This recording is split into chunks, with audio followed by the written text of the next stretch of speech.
The Day the Future Died, The Lost Secrets of Alexandria. There is a popular theory among some historians that if one single building had survived the ancient world, humanity might have reached the moon by the year 1200. It sounds like science fiction, but when you look at what was actually inside the Great Library of Alexandria, you realize that the Dark Ages might have been entirely optional. For centuries, this wasn't just a building. It was the brain of the planet. Then it vanished.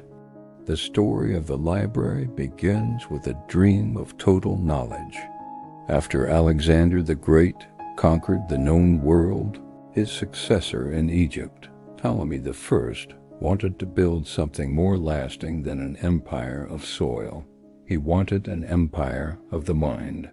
He issued a decree that was as brilliant as it was aggressive. Every ship that docked in the port of Alexandria had to be searched, not for gold or spices, but for books.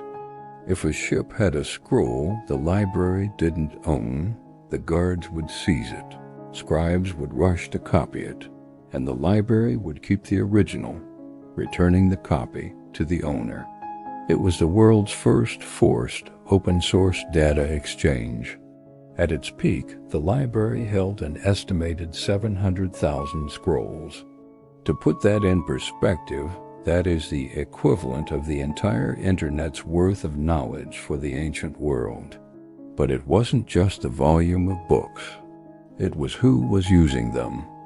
Within these walls, Eratosthenes calculated the circumference of the Earth with 99% accuracy 2,000 years before we saw it from space.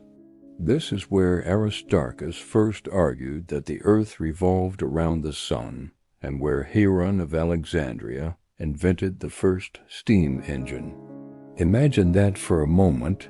The steam engine, the technology that powered the Industrial Revolution in the 1800s, was already being prototyped in Egypt 1,800 years earlier.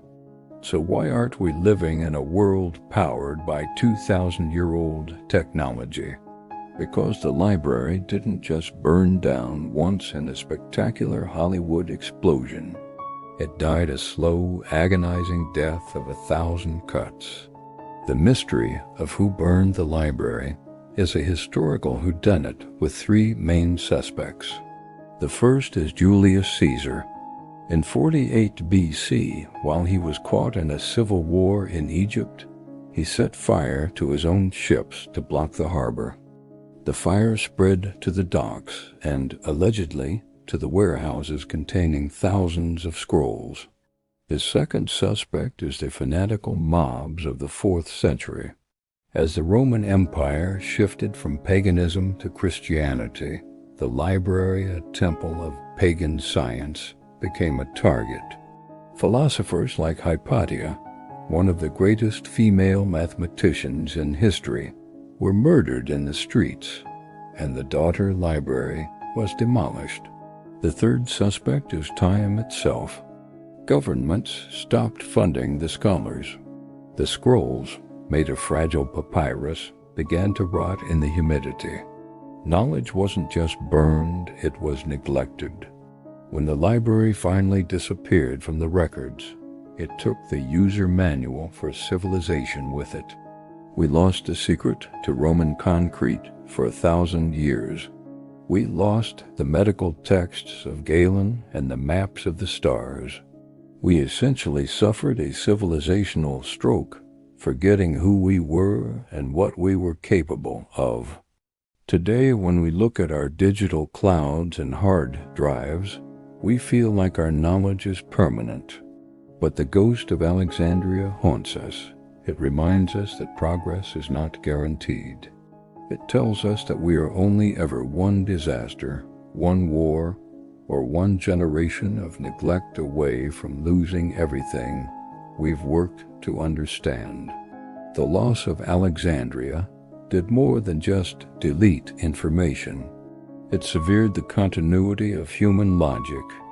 We didn't just lose the results of experiments. We lost the method. For nearly a millennium afterward, the Western world stopped asking, "How does this work?" and started asking, "What do the old texts say?" We transitioned from a culture of observation to a culture of preservation.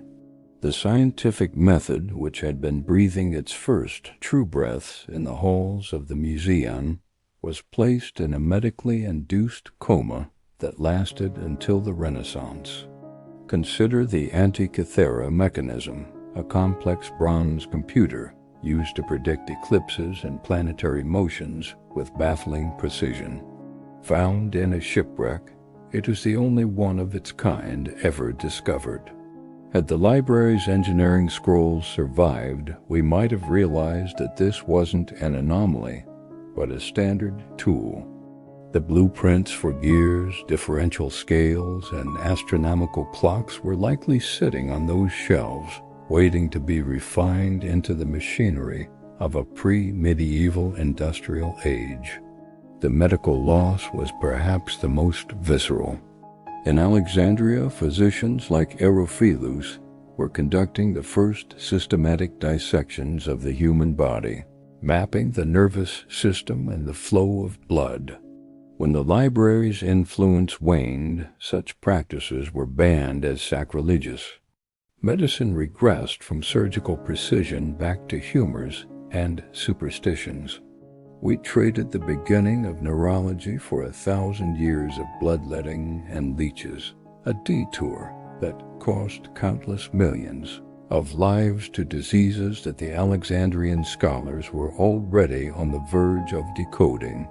The psychological impact on the human species was equally profound.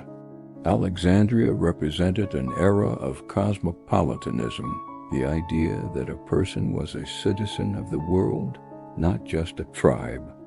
The library was a melting pot where Jewish scholars translated the Torah into Greek, and Indian philosophers debated with Stoics. When the walls fell, the world fractured into silos. Knowledge became a weapon of religion or a secret of the state, rather than a common treasury of the species. Furthermore, we lost a geographical key to the planet. Eratosthenes hadn't just calculated the Earth's size. He had mapped the Nile and hinted at the existence of other continents. If those maps had remained in the hands of mariners, the age of discovery might have happened while the Roman Empire was still at its height. The Atlantic would have been a bridge rather than a barrier. We might have seen a global exchange of goods and ideas long before the arrival of the conquistadors. There is also the silent tragedy of the lost classics. We currently possess only a tiny fraction of the works of the great Greek playwrights and philosophers, about 10% of Sophocles, and even less of the pre-Socratic thinkers who laid the groundwork for modern physics. We are like a person trying to reconstruct a 1,000-piece puzzle with only 50 pieces. We can see the general shape, but the nuance and the specific breakthroughs that would have saved us centuries of reinventing the wheel are gone forever. Ultimately, the ghost of Alexandria serves as a warning for the Silicon Age. We assume that because our data is everywhere, it is nowhere at risk. But data without a culture that values it is just noise. If we lose the desire to fund the scholars, or if we allow our digital archives to be fragmented by modern, fanatical mobs or corporate paywalls, we are simply building a new library on a digital foundation of sand. The future didn't die because of a single fire. It died because the world decided that the cost of remembering was too high. The tragedy of Alexandria isn't just that the books burned. It is the realization of how far ahead we could have been if we had just managed to keep the lights on.